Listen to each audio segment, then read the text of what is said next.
the plane. We will fly. On the plane. On the go. Everywhere. My God is everywhere. My God is way up high, down below, everywhere I go. In the car, we will ride. In the car, on the go, on the train, we will roll. On the train, on the go, everywhere. My God is everywhere. My God is way up high, down below, everywhere I go. Everywhere. My God is everywhere.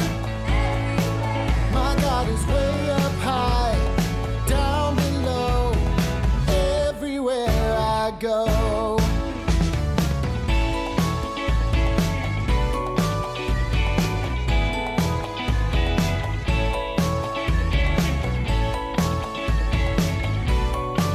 My God is everywhere I go.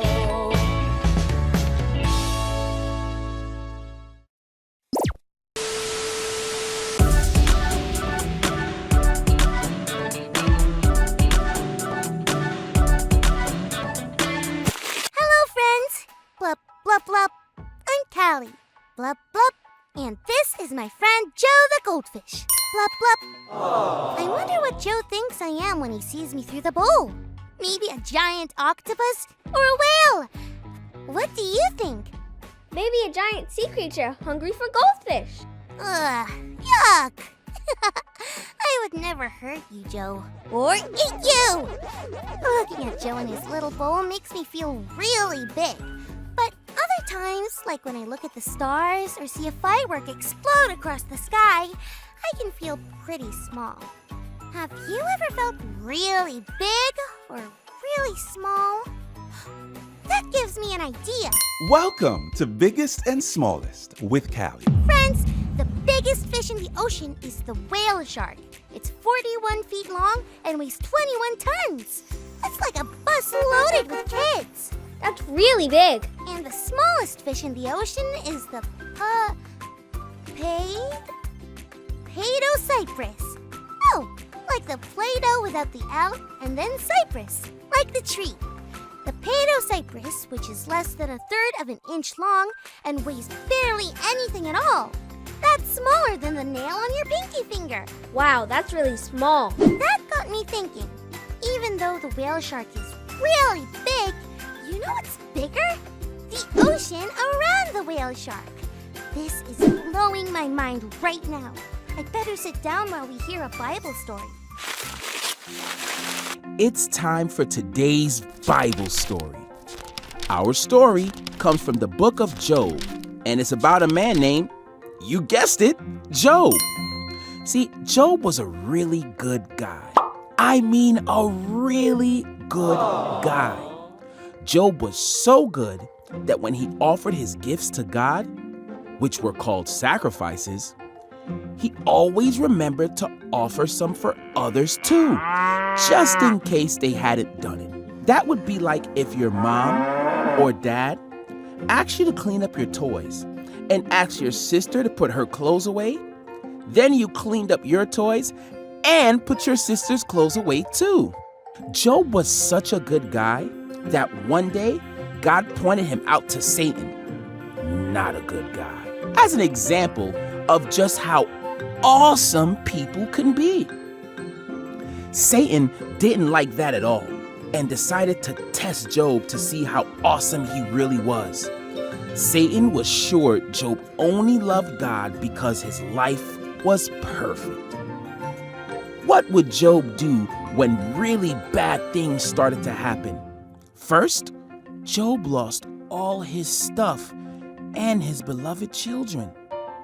Then, Job got really bad sores on his body that were painful and itchy all the time.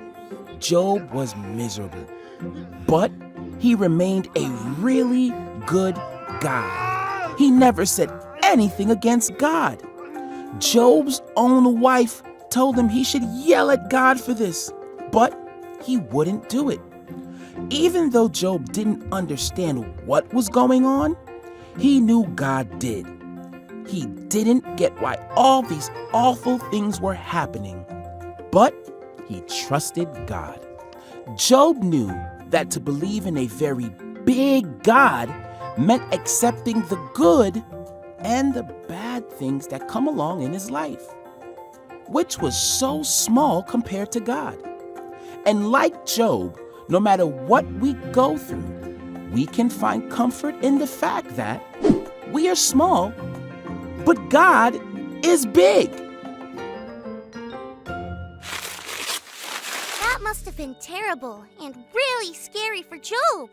I can only imagine he felt pretty alone and maybe pretty small like Joe, my goldfish. But maybe when Joe sees me, he isn't scared because he knows, even though I'm really big to him, that I love him and I want to take care of him. Maybe Job knew the same thing even though he was going through some pretty rough stuff. Today's big idea is we are small, but God is big. Can you say that with me? We are small, but God is big. That reminds me, time to feed Joe. See you next time, friends.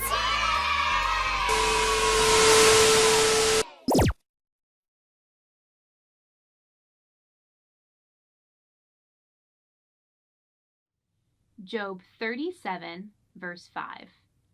God's voice thunders in marvelous ways.